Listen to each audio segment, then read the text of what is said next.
Greetings, my name is Marty, and I'm currently a senior in college, majoring in linguistics. My relationship with my parents has never been perfect. They were always okay, but their love and affection were lacking. I could have accepted it if that was just their way, but it stung because I knew they were capable of being loving and supportive parents, as proven by my adopted brother, Mason.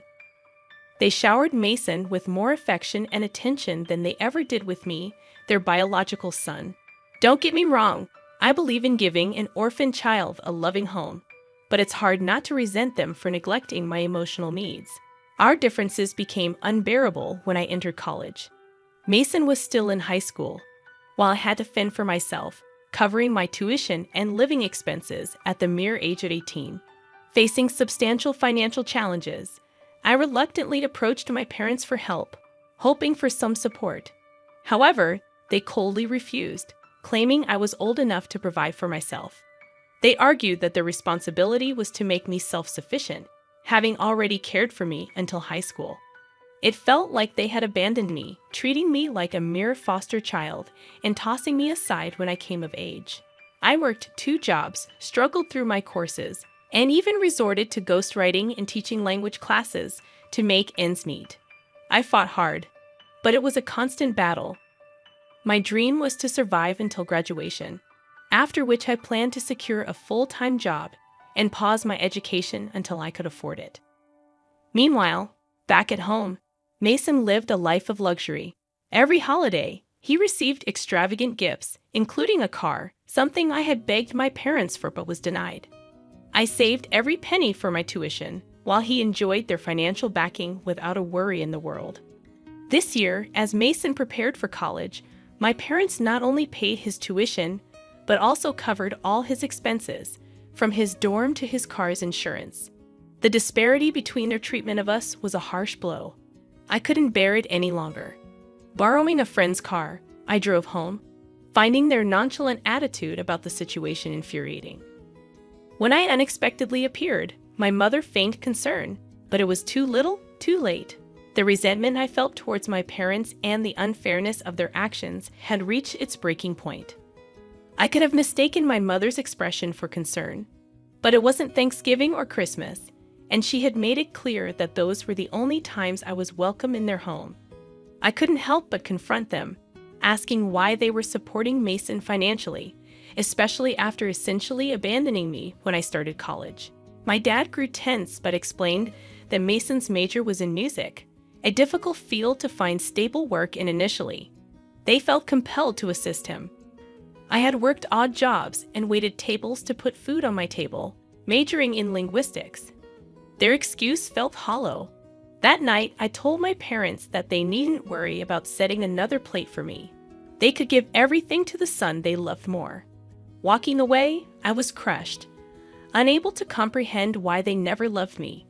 My resentment towards Mason grew.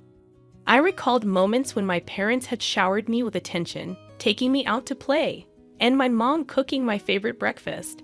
Then they brought Mason home, and my life changed. I resented them for adopting an orphan boy and leaving me to fend for myself. After struggling through college and years of hard work, I finally achieved the financial stability I craved. I graduated, got a car, paid my rent in advance, and saved some money. Life was tough, but it was finally good. Karma was cruel, but it also had a way of balancing things out. 3 years later, Mason called me in the middle of the night, begging me to pick him up from California while I lived in Chicago. Reluctantly, I agreed, sensing fear and sickness in his voice. When I arrived, I found him in a pitiful state, unkempt, soaked from the rain, and his eyes bloodshot. As he hugged me and began crying, I knew what was coming. He was begging for money, despite my hatred for him. His desperation almost evoked pity, but I steeled myself against it.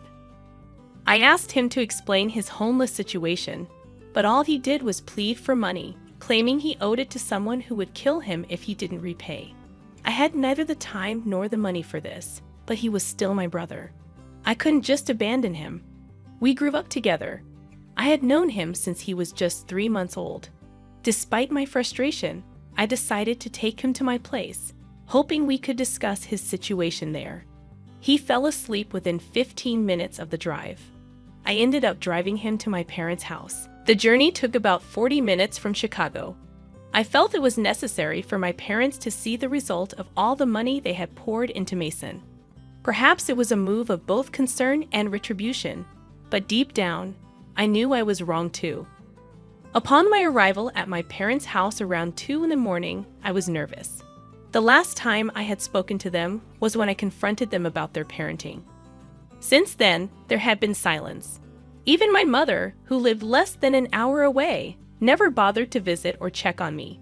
But now they could see the consequences of their choices. I rang the doorbell, and it took 15 minutes for my parents to come downstairs, dressed in their robes. They glanced at me, then at Mason, who was barely aware of his surroundings. Surprise flickered in their eyes, not for Mason's state, but for my unexpected presence. They were aware of Mason's struggles with drugs. I brought Mason inside, laying him on the living room couch, and then explained the situation to both of them. They looked pained. I was about to leave when my mother stopped me, insisting I stay for some coffee. Despite the palpable tension, I decided to stay, compelled by a desire to understand the complexities of the situation with Mason. We sat at the kitchen table, and my mom began explaining the situation. Apparently, Mason had dropped out of college, and a year later, he joined some trouble, or rather, trouble caught up with him. The authorities called Dad, informing him that Mason had damaged campus property and had to pay for it.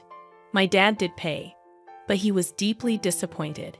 He confronted Mason, urging him to come home and enroll in a community college, at least completing his education before finding work. However, Mason refused and tried to sever ties. Then, the worst happened. Some thugs came to our house, threatening my dad that they would harm Mason if their money wasn't returned. Dad paid them off, attempting to bring Mason home, but he fled. 2 days later, they found him in California, where he had fallen into drugs. My mother began to cry at this point, revealing that they had placed him in a rehab facility in California 4 months ago. That was the last time they had seen him before I brought him back home. I had no immediate solution to offer, so I left, but I can't deny that I felt a strange sense of relief when both my parents hugged me and invited me to dinner this Thanksgiving. I wondered if I was wrong for feeling a twisted sense of joy over my brother's downfall. Not the whole. I wouldn't even blame your brother. It's your parents who are at fault. They've driven a wedge between their sons due to their misguided parenting. You helped your brother, which shows you're a good person. Well, your brother's life is in ruins, and you're happy that your mother wants to invite you for dinner. It might seem petty and mean, but I'd say you're not the whole if you can't understand the concept of empathy. My dad and stepmom have way too many kids, and I, a 15-year-old female, have a biological sister who is 13. We also have 7 adopted siblings, 3 boys and 4 girls, most of whom have some issues. Living with them is like walking on eggshells. This story centers on Abby, the oldest of the adopted kids at 15. They just took Abby in a few months ago, and they're in the process of adopting her. Before Abby, my dad and stepmom claimed they were done fostering and adopting kids. However, they made an exception because 2 of the girls they adopted 3 years ago are Abby's biological sisters. I have to say, Abby is probably the most challenging among the adopted kids. She doesn't talk much when we're all together. She just sits next to my stepmom or one of the nannies. She's also quite possessive about her things. For instance, if she has a pack of cookies and I eat one, she won't touch them anymore and will look for something else to eat. The same goes for video games. She enjoys playing Minecraft and will let us join her. But if we mess with anything she's built, the entire world becomes ruined for her. To address her eating habits, my dad and stepmom put a snack bar in Abby's room because there are days when she won't leave her room and sometimes won't allow anyone in. They hope this will encourage her to eat on those days. I once checked out Abby's room when she was in therapy and noticed she had a stash of really good snacks in there. She's also a music enthusiast and owns a collection of headphones, including AirPods Pro, AirPods Max, 2 different kinds of Bose headphones, and another kind that I can't identify. Abby came with one of the Bose headphones, but the rest were gifts for my dad, stepmom, and their family. She's constantly obsessed with having her headphones on and ensures they're always charged. One day, Abby, my stepmom, and my sister were hanging out in my dad's room. I needed headphones but couldn't find mine, so I ventured into Abby's strictly off-limits room, an area accessible only to my stepmom and one of the nannies.